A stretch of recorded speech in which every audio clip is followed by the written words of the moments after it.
Lumpia, milkshake. Good morning guys. So makikita nyo guys ang children's playground. Dito po yan sa may plaza ng Uton. Sa tapat po ng simbahan ay makikita mo rin ang imahe sa ibabaw ng simbahan, ang imahe ni Mary Immaculate Conception. At sa katabi ni po nito ay ito yung gruto ni Mama Mary. So katatapos lang guys ng misa kahapon. So yung ibang mga deboto ay nagsindi ng kandila dito at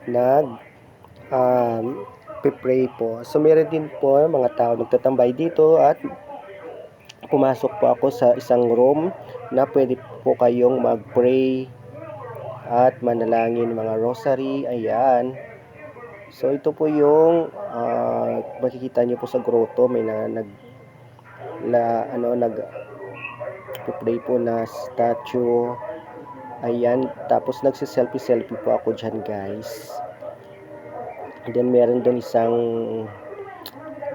manang na nagsisindi po ng kandila. So ito po yung side view ng simbahan ng Uton. And then meron po nagbibinta ng balloons. So nagpa-picture po ako at nagpa-video po sa kanya. Binigyan ko na siya ng 10 piso. So ang ganda guys ng simbahan ng Uton. And then nasa gitna na po ako guys ng plaza. And pupunta po ako sa may gitna banda. So naglalakad po ako dyan guys. Pumunta po ako sa may statue banda. Yung dalawang statue na magkasama. And then makikita mo din mga plants, mga flowers.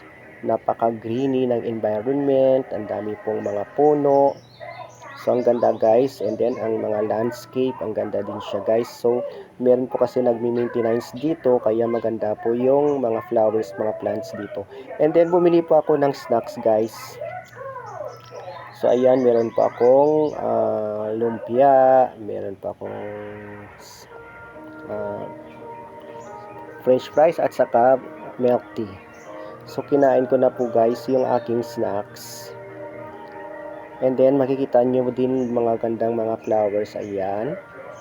Then meron din bato, malaking bato, at saka namumulaklak na bougainvillea.